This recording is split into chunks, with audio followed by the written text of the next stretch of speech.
ஆனா நான் இங்க தானே உயிரோட மீன் ஃப்ரெஷ்ஷா கிடைக்குன்னு சொன்னாங்க, அதனால வந்துட்டேன். தெரியாம வந்துட்டேன், என்ன விட்டுருமா? ஆனா ஆமாங்க, நம்ம ஈரோடு சித்தோடு ஜிஹெச்க்கு ஆப்போசிட்ல இருக்கிற கோகிலா மீன் கடை இப்ப அவங்களோட புது பிரான்ச்சை நம்ம கனிராவுத்தூர் குளத்திலே வந்து ஓபன் பண்ணிட்டாங்க.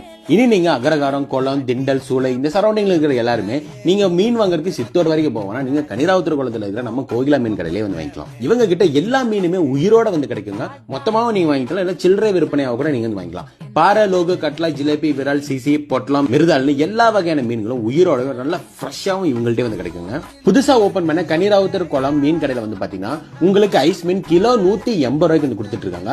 அதே உயிரோட மீன் வந்து பாத்தீங்கன்னா உங்களுக்கு 200 ரூபாய்க்கு வந்து கொடுத்துட்டு இருக்காங்க. இது எதுக்குமே உங்களுக்கு வெட்டுக்குழி வந்து கிடையவே கிடையாது. இவங்க கிருஷ்ணகிரியில இருந்து ஆத்து மீன், டேம் மீன் எல்லாமே நேரடியாக கொள்முதல் பண்ணி இங்க இருக்கிற எல்லா கடைக்குமே டெலிவரி பண்ணிட்டு இருக்காங்க. அது மட்டும் இல்லைங்க, இவங்க ஈவினிங் நேரத்துல சில்லி மீன், கல் மீன் எல்லாமே வந்து ஃப்ரெஷ்ஷா வந்து போட்டு கொடுத்துட்டு இருக்காங்க. கொக்கு மீன், மத்தி, பாறை, ஜிலேபி அனைத்து வகையான மீன்களும் இவங்க ஃப்ரெஷ்ஷா வந்து பொரிச்சு வந்து ஈவினிங் வந்து தந்துட்டு இருக்காங்க. மேல ஏதாவது உங்களுக்கு டீடைல் தெரியல, ஏதாவது ஒரு மீன் வேணும்னா நீங்க ஸ்கிரீன்ல தெரிய நம்பர் கான்டாக்ட் பண்ணி ஆர்டர் பண்ணிக்கோங்க. இவங்க கடை எங்கெங்கெல்லாம் லொகேட் ஆயிருக்கு பார்த்தீங்கன்னா நம்ம ஜிஹெச் சித்தோடுக்கு ஆப்போசிட்ல வந்து லொகேட் ஆயிருக்குங்க.